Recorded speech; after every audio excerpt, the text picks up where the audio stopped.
This is the story of how my cheating wife and her boss ruined everything, but I reclaimed my happiness. My name is Tom, I'm 35, and until recently I thought I had the perfect life. I had a beautiful wife, Linda, to whom I'd been married for 12 years, two wonderful kids, and a cozy home in the suburbs. Linda had always been the radiant center of any room, her energy drawing people to her like moths to a flame. She had this uncanny ability to make anyone feel special, including me. But behind that enchanting exterior lay a cunning and manipulative side I hadn't noticed, or perhaps didn't want to see. In our marriage, I took on the role of the provider. I worked long hours as an IT consultant, making sure Linda and the kids had everything they needed. Linda, on the other hand, pursued a career in event planning, a field she described as demanding but fulfilling. She often worked late into the night, attending networking events and client meetings. I trusted her implicitly. After all, she was my wife, my partner, my everything. The cracks began to show about a year ago. Linda became increasingly distant, brushing off my attempts at intimacy with vague excuses about being tired or stressed. She started spending more time on her phone, her laughter ringing out in the middle of conversations that didn't include me.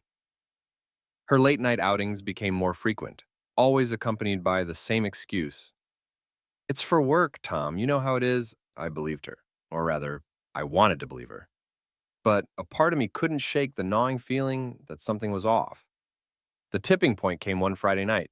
Linda had claimed she needed to attend a gala downtown, a career-defining opportunity, she'd called it. I offered to drive her, but she insisted on going alone. It's a work thing, she said with that dazzling smile that used to melt my heart. I'll be back late. Don't wait up. I didn't. Instead, I decided to go to bed early, but as I lay there, staring at the ceiling, my mind replaying the last few months, doubt crept in. Something about her demeanor had been different lately, too polished, too rehearsed. Around midnight, I heard her come home.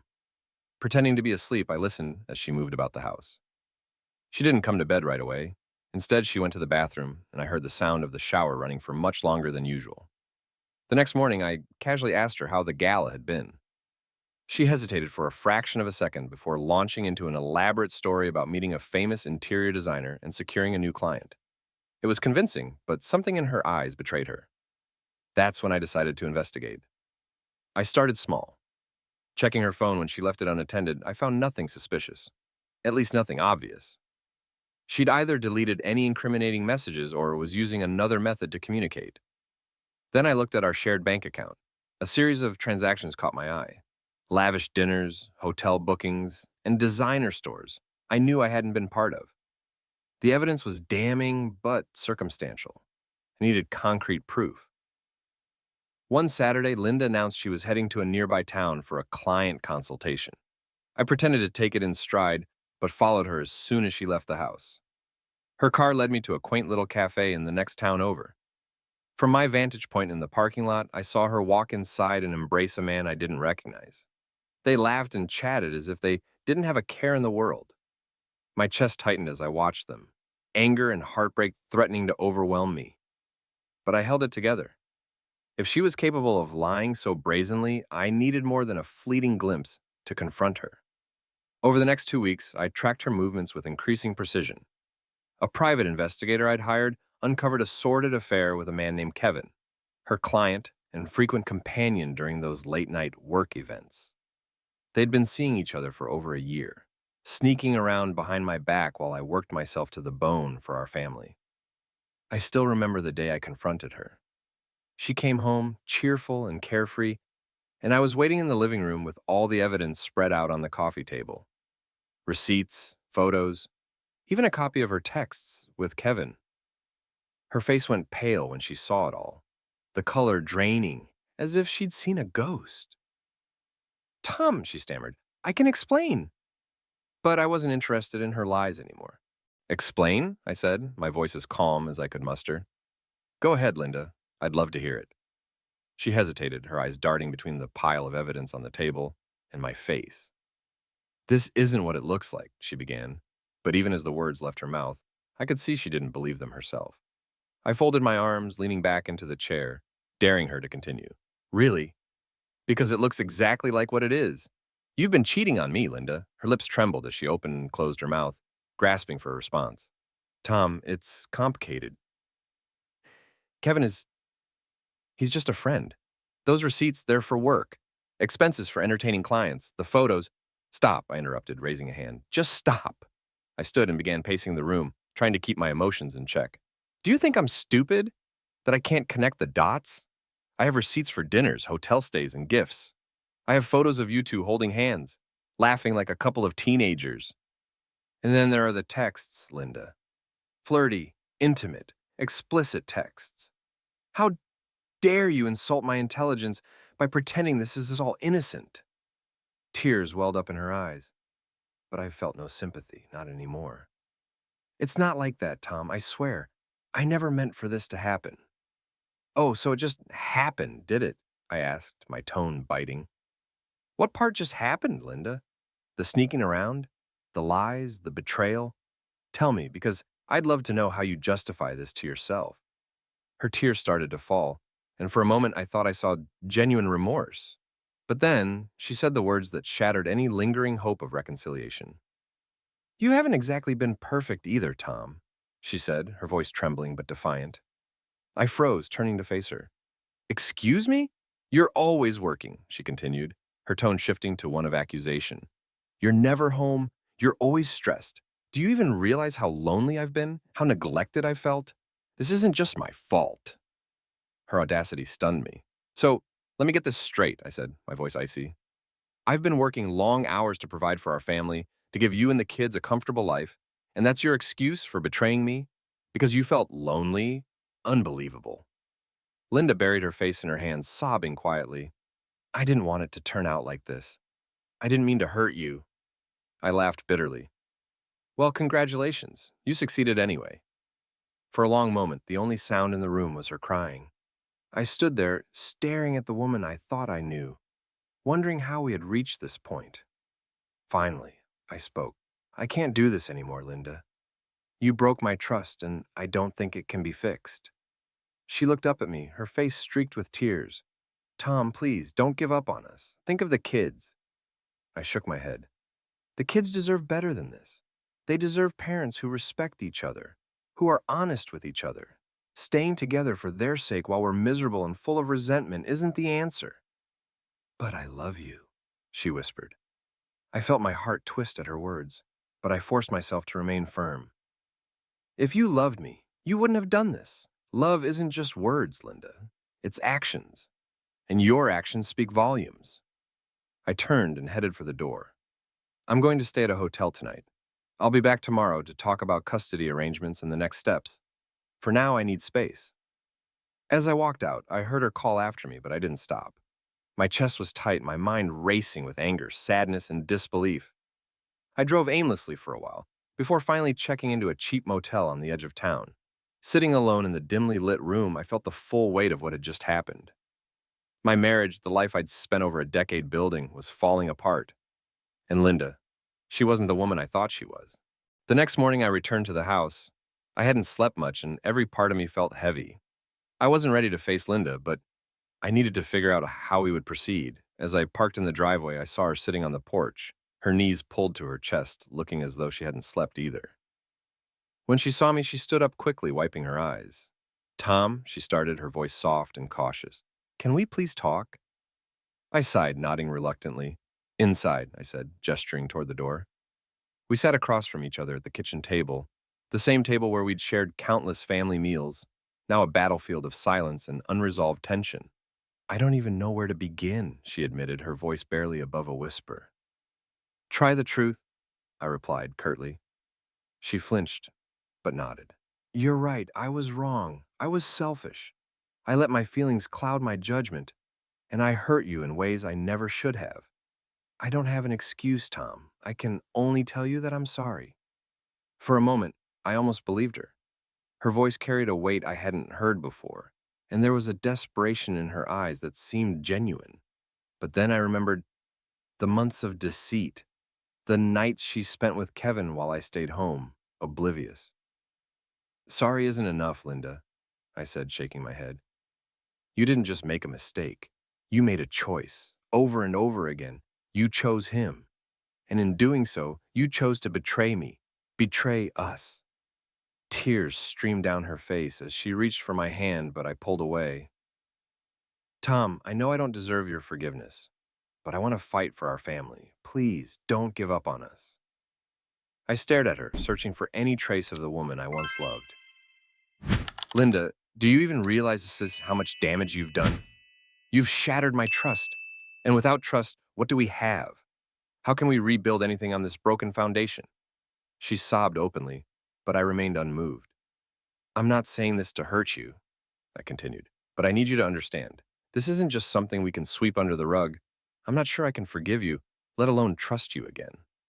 For the next hour, we discussed logistics. I told her I wanted a separation and would be moving out temporarily. She begged me to reconsider, but I was resolute. I need space, Linda. I need time to figure out if there's even a path forward for us. As I packed a bag, I overheard her on the phone, presumably with Kevin. Her tone was hushed but frantic, and though I couldn't make out the words, the betrayal stung all over again. She still hadn't severed ties with him. When I walked out the door, I didn't look back.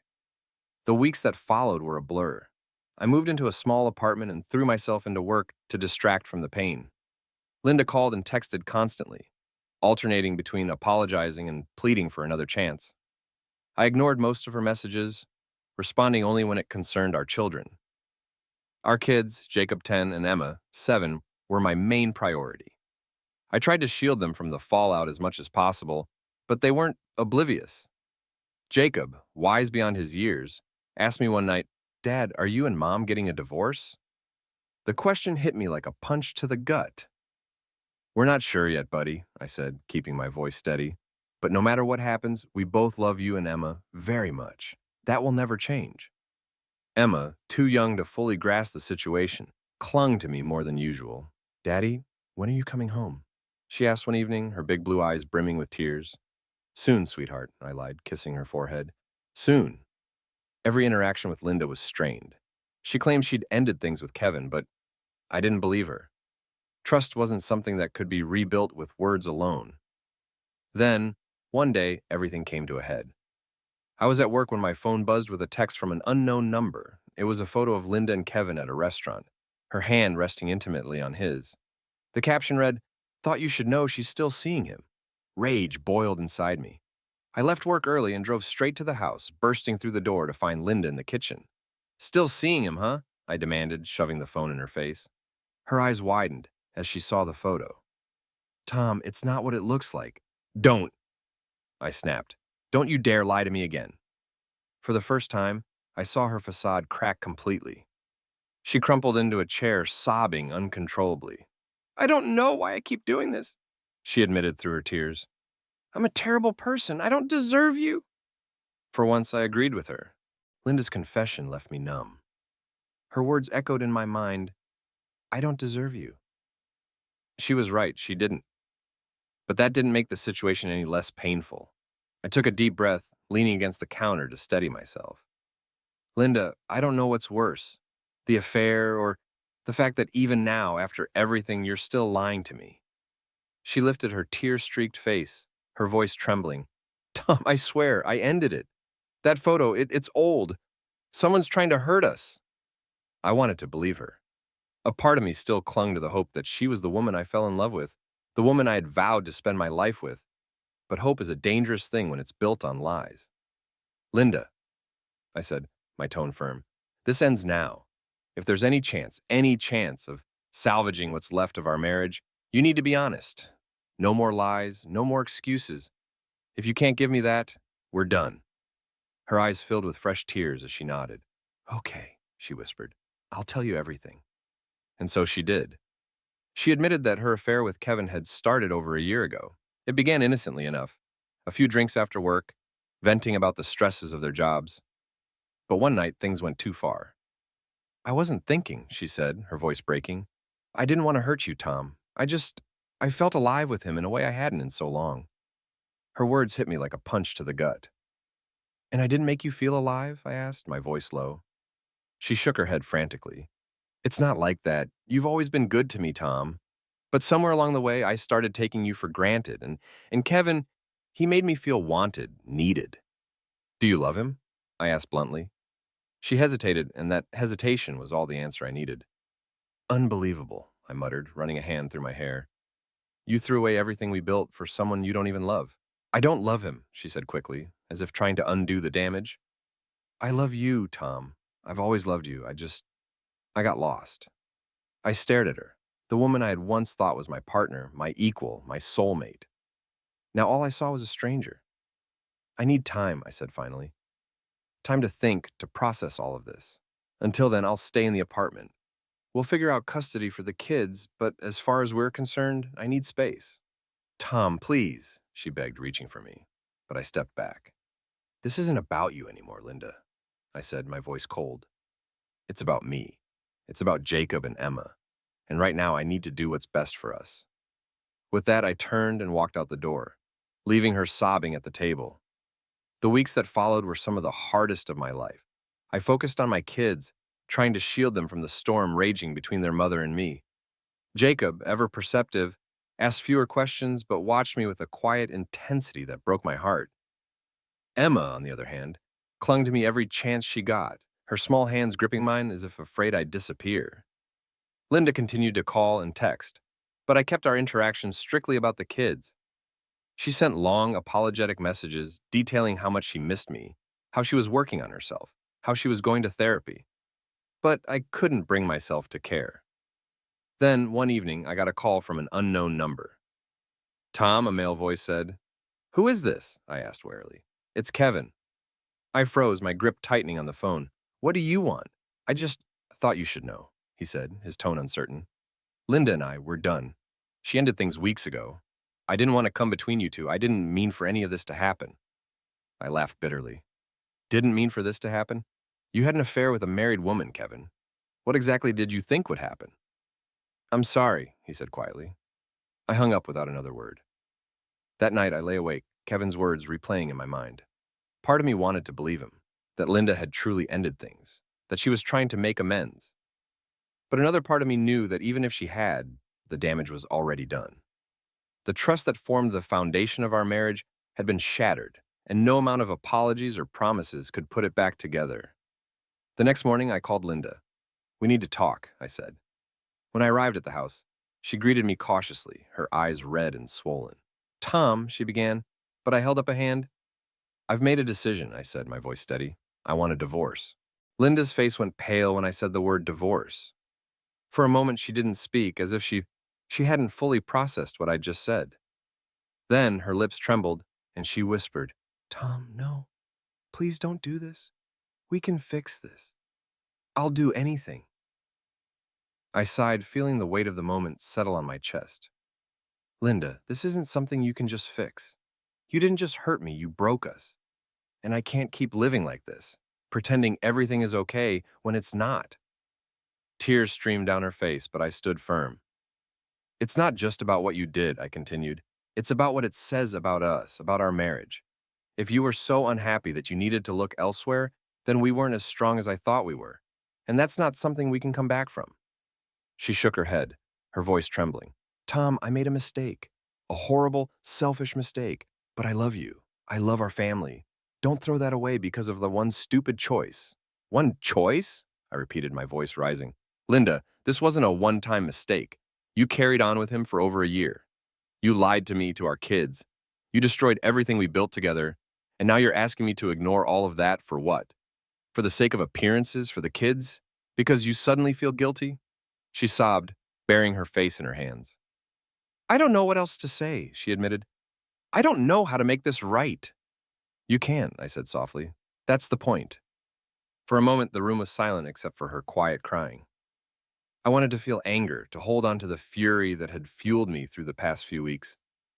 But all I felt was sadness, a deep, aching sorrow for what we had lost. I'll stay in the apartment for now, I said finally. We'll figure out custody and how to divide everything. But this marriage is over, Linda. She looked up at me, her eyes desperate. Tom, please. No, I said firmly. It's done. Filing for divorce was both a relief and a new kind of pain.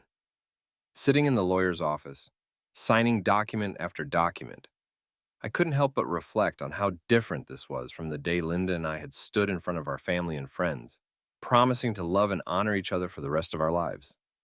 As I left the office, I felt a strange mix of emotions: grief for the life I was leaving behind, but also a glimmer of hope for the future. The weeks turned into months, and slowly life began to stabilize. I moved into a two-bedroom apartment closer to the kids' school so they could stay with me part-time. Jacob and Emma adapted surprisingly well to the new arrangement, though Jacob remained more reserved than usual. Linda and I kept our interactions civil for the sake of the kids, but I kept her at arm's length. She tried to reach out a few times, asking if we could have dinner together for old time's sake, but I declined. I wasn't interested in rekindling what we'd lost. Instead, I focused on rebuilding my life. I threw myself into work, taking on new projects that reignited my passion for my career. I reconnected with old friends, people I hadn't seen in years because I was too wrapped up in family life to make time for them. And slowly I began to heal. One evening, a few months after the divorce was finalized, I took the kids to the park. Jacob ran off to join a group of boys playing soccer, while Emma insisted on pushing me on the swings, her version of a role reversal. As I watched them laugh and play, I realized something. I was okay. The pain, the betrayal, the heartbreak, they were still there, but they no longer defined me. I wasn't just a man whose wife had cheated on him. I was a father, a friend, a professional. I was me. And for the first time in a long time, I felt at peace. Life after the divorce settled into a rhythm that felt surprisingly stable. The pain of Linda's betrayal hadn't disappeared entirely. It lingered like a dull ache, a reminder of what I'd lost. But with each passing day, I found new reasons to keep moving forward. My apartment became a sanctuary, a place to rebuild myself and create a fresh start. I decorated it with pieces that reflected my personality, prints of places I wanted to visit, books I'd always meant to read, and a few keepsakes from my travels with the kids. Jacob and Emma even helped me pick out furniture for their rooms, which made the space feel like home for all of us. The kids adapted well to the new arrangement, though Jacob remained more subdued than usual.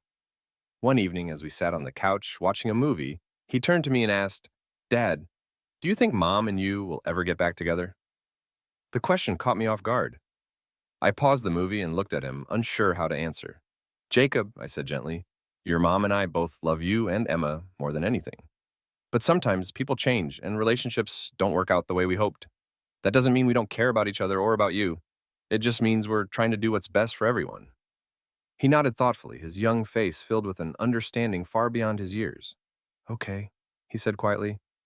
"I just want you to be happy." His words stayed with me long after he went to bed. I realized that, despite everything, I had a responsibility not only to my kids but to myself to find happiness again. As time went on, I started taking small steps toward that goal. I joined a local hiking group, something I'd always wanted to do but never found the time for. The long walks through nature helped clear my mind and gave me a sense of peace I hadn't felt in years. I also reconnected with old friends. One night, a group of us met at a bar for trivia night, something we hadn't done since our 20s. It felt good to laugh and joke again, to talk about things that had nothing to do with lawyers or custody schedules. One of my friends, Mike, pulled me aside after the night wrapped up. "Tom," he said, "I know what you've been through hasn't been easy, but it's good to see you out here, living your life. You deserve that, man." His words hit me harder than I expected. For so long, I'd been focused on surviving, getting through each day without falling apart. But now, for the first time, I felt like I was starting to live again. Of course, there were still challenges. Co-parenting with Linda was far from seamless. She tried to push boundaries, showing up unannounced at my apartment or calling late at night under the pretense of discussing the kids. One evening, after a particularly tense phone call, I decided to set firmer boundaries. The next time she called, I said, "Linda, I'm happy to talk about Jacob and Emma any time, but anything beyond that, it's not appropriate. We need to keep this about the kids." She was silent for a moment before saying, "I just miss us, Tom. I miss you." I closed my eyes, steadying myself. "Linda, I've moved on. You need to do the same." It wasn't easy to say, but it was the truth. The turning point came on a crisp autumn afternoon when I took the kids to a community event at the park. There were games, food stalls, and live music, and the three of us had a blast.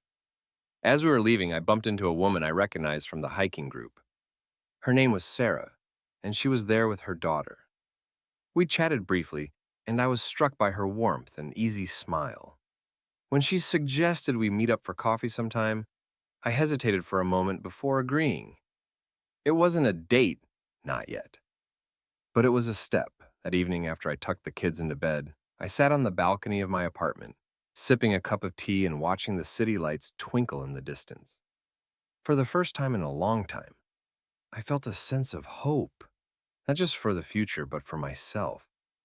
Linda's betrayal had changed me in ways I never expected.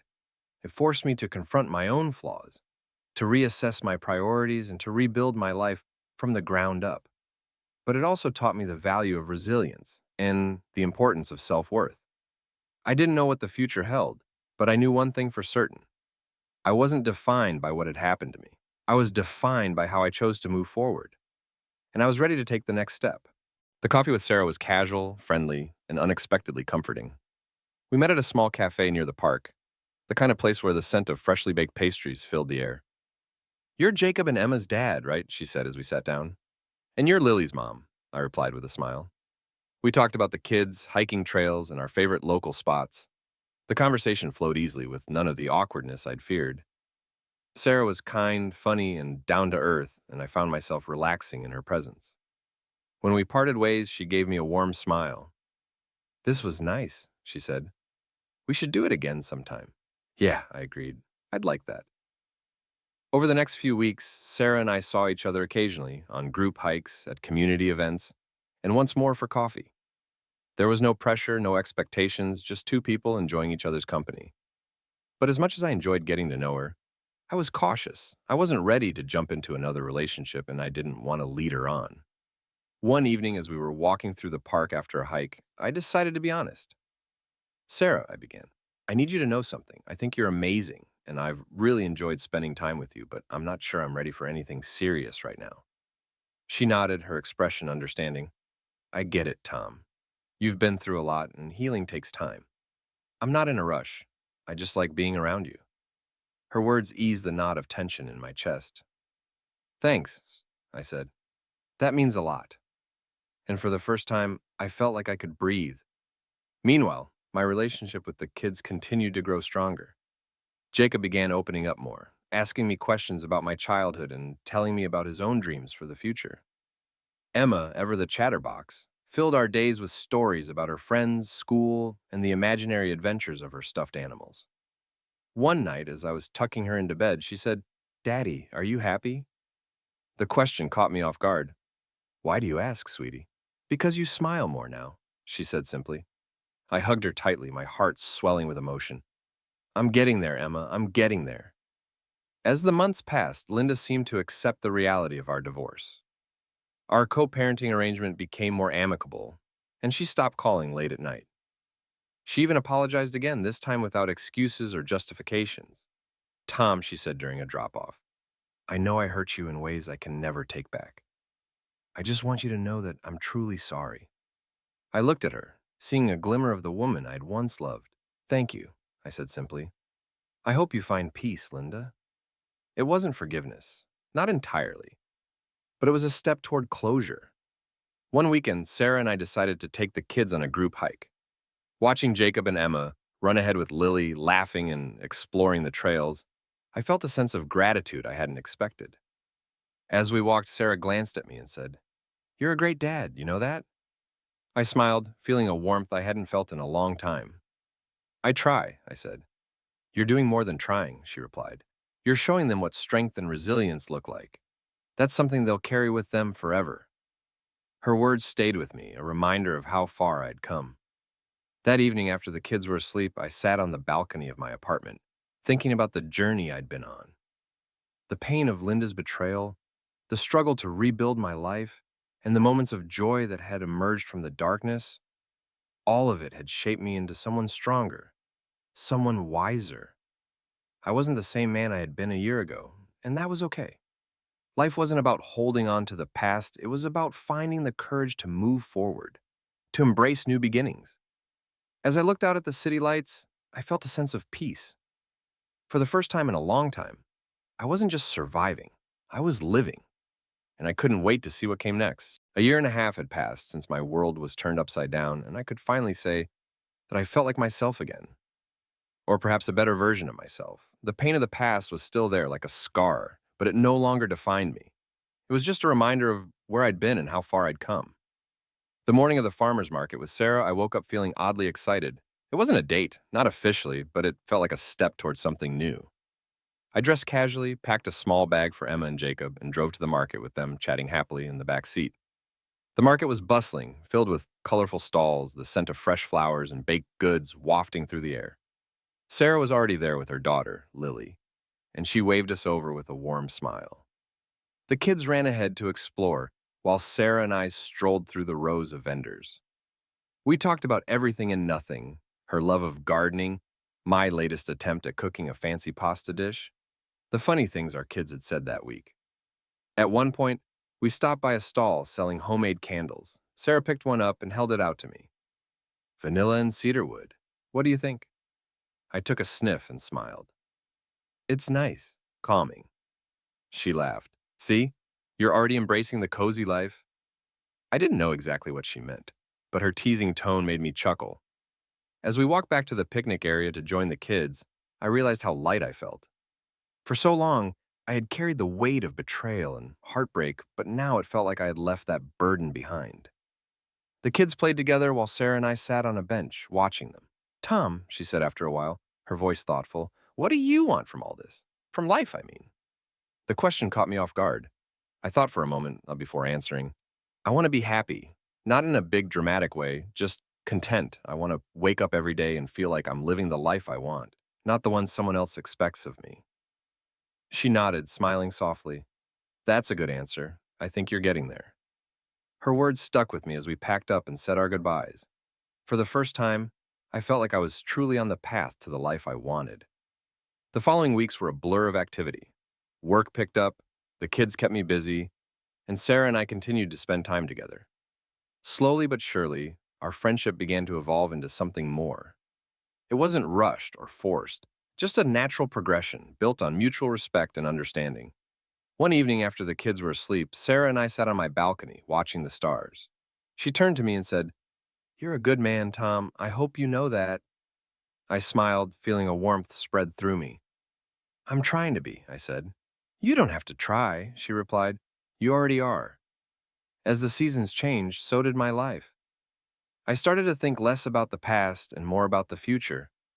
Linda remained a part of my life through co-parenting, but our interactions became cordial, even friendly. It wasn't forgiveness exactly, but it was peace. Jacob and Emma flourished, their laughter filling my days with joy.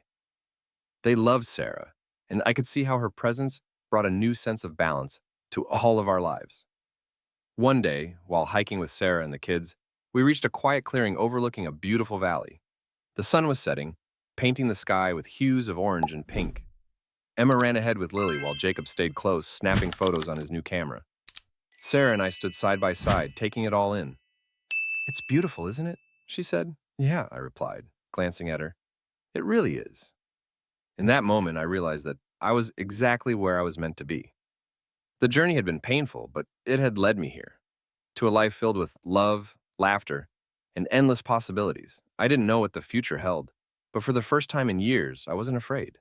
I was ready to embrace it, one step at a time. And so, my story didn't end. It simply turned the page to a brand new chapter. The end.